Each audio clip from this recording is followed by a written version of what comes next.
This is the Simpit. I'm your host, Sean Cole, and today I'm here to talk about Oculus Rift DK2. I've had a bunch of people ask me over time, have you tried it out yet? And the bottom line is, no, I haven't.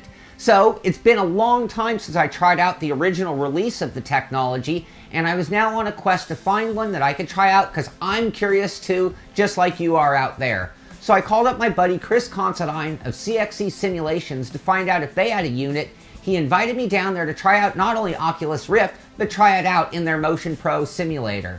Now I have to say, this isn't a full review, but more of a shakedown or a test drive, and there are a few reasons for that.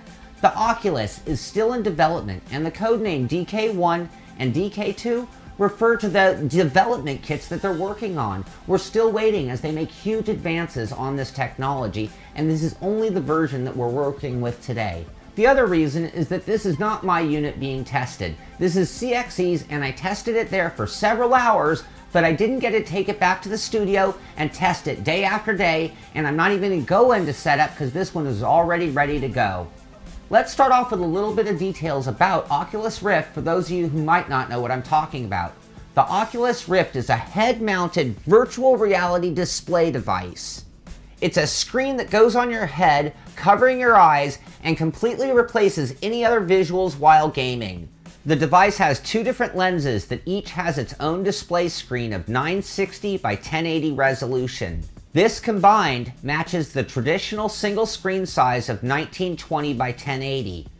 The purpose of each independent screen is to give you a left and right image for each eye. This creates a very true 3D experience that mimics your real vision and gives you incredible depth of field and realism. When looking through the Oculus, you have about 100 degrees field of view, which feels much like having your head inside of a racing helmet. The Oculus Rift also features head tracking, an accelerometer, a gyroscope, as well as a magnetometer, and will follow your head movements in any direction and change the view accordingly. The Rift weighs in at about a pound and fits on your head like a scuba diving mask or a heavy set of ski goggles. The straps are independently adjustable to get it just in the right spot. There is a method of adjusting the focus by clicking the screens a touch closer or farther from your eyes. The overall comfort is pretty good, and the Rift stays in place nicely when everything is dialed in. There are two small wires attached to the Rift, and these will run down your side, much like the wires on a set of headphones. In my testing, I drove a F1 car in Live for Speed while using the Oculus Rift. I did this in a CXC full motion simulator to really round out the experience. Now, one thing I'm going to talk about the experience, and one thing I'm going to talk about in doing this show here, when it comes to 3D of any kind, when it comes to virtual reality, it's impossible for me to show you anything. It's impossible for me to visually give you any kind of idea of what I was really experiencing. I've seen other videos online where people show you the left screen, they show you the right screen, and I sit there confused about what I'm even trying to see. I see others that even try to show you with a flat, two-dimensional screen, even the looking around aspects. But for this piece, I really chose to focus in on me, focus in on my head and on my face. And I'm going to tell you, if you look at the way I'm driving, if you look at the fine details of where my head is turning while I'm driving, I think you're going to get the best definition or the best idea of what I was experiencing while driving. When it comes to the overall graphics, I would say they're at a medium level in terms of clarity. They are 1080 graphics, and the frame rates were rather impressive, but there was a slight lack of clarity when compared to standard monitors on high graphics. When sitting in pit lane and just looking around, you could see pretty well and honestly in a way that I've never seen a sim before. Oh, wow. There's shop lights in the garage. That sensation of being there, of actually being in the car, that really impressed me the most. As I headed out on track, and as the speed increased, the clarity did drop a bit. It wasn't so much the frame rates as much as a bit of blurring and no longer having the ability to read certain signs on the track. It did, however, create a level of speed sensitivity that I've never really experienced before as well.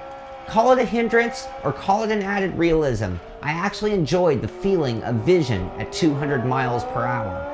When flying into a braking zone, I was able to see enough to make my marks, and as the speeds reduced, I could really see into the corners.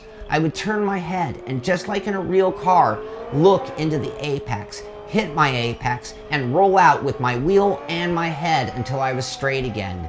Visually, this was the most like driving a real race car and unlike any other driving experience I have ever had.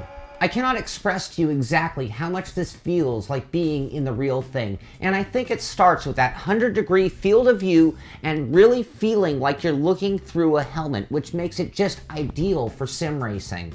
Add to that really good 3D vision and the lack of any sense of up and down. This is critical to tricking your brain by not being able to see anything else at all, period.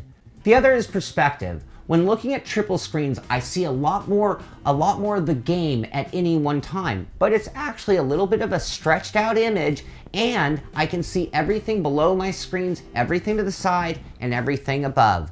When you're using Oculus Rift, again, you've got that head perspective of being in a helmet. It means that when I'm looking around, instead of seeing all of that, I'm only seeing this. And when I'm turning, I'm seeing exactly what you'd see when in the game, when in the view of a real car. This even includes when you put your head a little bit to the side. You can even look down and see the wing out in front of your car. There is nothing else. You are totally in the game. Which leads me to the difficult part of using Oculus Rift, and that's not out on track. That's in the menus using the interface. Now you're still in this virtual helmet, and you find yourself looking all over the screen trying to navigate through the menus. At the same time, you're trying to use a keyboard without being able to see the keyboard, and that can be a little bit troublesome. Now you could use a regular monitor as well as the Oculus, take the unit off, switch to that while navigating menus, but you don't want to leave it on your head because you'll gum up the lenses, so you have to take the unit all the way off, and again, that can be a little bit difficult.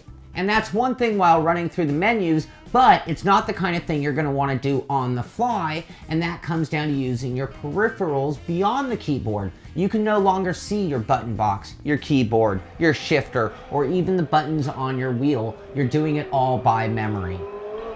Now again, this isn't a full review. This is only after a few hours of driving, but I still do want to go over a very brief version of the good, the bad, and the bottom line, starting off with the good, and that comes down to total immersion, and for me, that means total concentration. It feels like you're in a real car. Great dimensional judgment. Virtual reality. It's actually less expensive than running triple screens. The bad. The resolution needs to be better. The speed clarity needs to be better.